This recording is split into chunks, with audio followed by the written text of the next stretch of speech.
Alright everybody, welcome back to the channel. I know it's been a while since I put a video last. Quite a few things have happened since then, and I've just been so busy between work and the holidays and everything that I really, until now, I haven't been able to get a video made and put out to you guys. But a couple new pieces of equipment I've added to my collection. I'll show you guys right behind me here. One of them is this 1969 Cub Cadet 125 hydrostatic. I actually only picked this up about a week ago. It was about an hour away from me. What the owner told me is that he had got it out of a barn, I think, and got it running. It's pretty much all in original condition. The blade is off another tractor, and I did not have the lift bar for the plow. I had to make that. But the tractor overall is complete. I have the grill for it. Even down to, it still has an international belt for the generator, which I thought was pretty neat. It has all original tires. You can see the tires are in excellent shape for their age. It has a 12 horse Kohler. I think it's like a K301 or something like that. They were good tractors in their day, and I've always wanted to have a old Cub Cadet hydrostatic, and when I saw this for sale, I just couldn't pass up the deal. I paid $550 for it. Yeah, it ran and drove on a trailer. I just had to do a couple things to it. I'll show you here under the hood.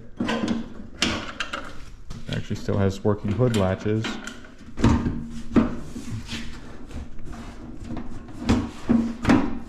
Trying to do this with one hand isn't exactly the easiest.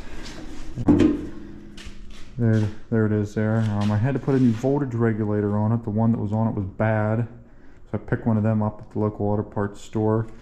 I had to repolarize the generator, and then it started charging again. And I did a couple little things like put a new spark plug in it, new air filter, and a new tranny filter. The transmission oil looked good. Someone's running Hi-Tran in it. All I did was change the filter. But yeah, and I put a seat cover on it. That was for a Farmall H that I just had laying around that I stuck on there. But yeah, it's pretty good shape. Next piece of equipment that I recently purchased was this John Deere 290 corn planter. I think this is a later model corn planter. It has disc openers rather than just runners. You can see there. I'm not sure on the year. I knew it came from a John Deere dealer in Ohio, I believe. The sticker is still on the seed bin there. Paid a little bit more than I wanted to for this, but I think it's going to be well worth it. It needed a little bit of work. I got it brazed underneath here. The one bin was rusted out pretty good, but I got it brazed, and then I painted the inside with automotive frame and chassis paint to kind of keep it from rusting from all that fertilizer that's in there. Tires are in pretty good shape. And yeah, everything works. The full fertilizer system works. It drops seed. I belong to a neighbor of mine, and I've seen him use it and know that it worked good.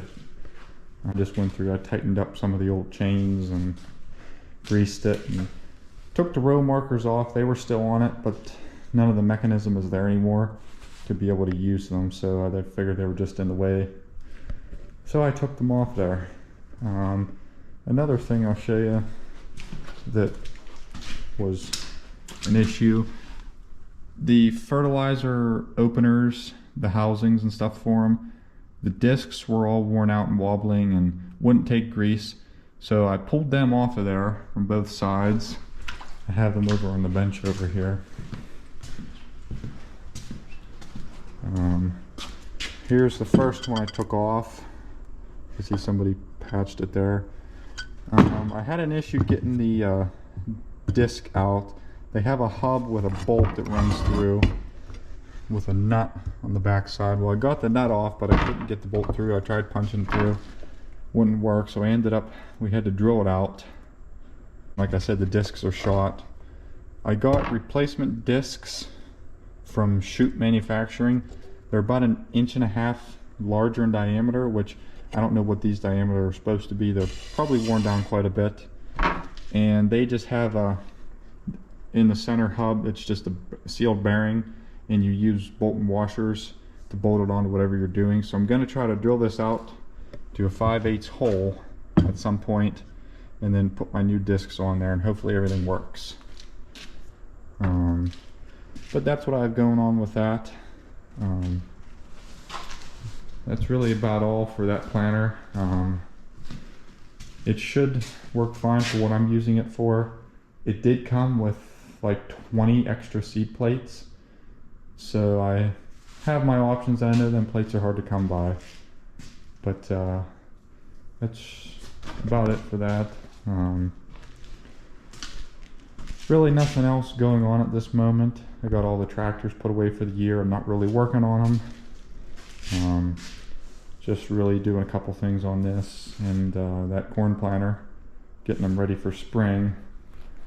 I do have another tractor that I've kept hidden from the channel for a little bit. I bought it about a month ago. Well, I didn't really buy it, it was given to me. That will be in a video here shortly. So you'll get to see that and the whole story behind it and where I got it from. But with that being said, I'm probably going to go ahead and end this video. Just a little quick update video to show you guys what I recently bought. So if you guys like what you see, please check my other videos and make sure you either like or subscribe.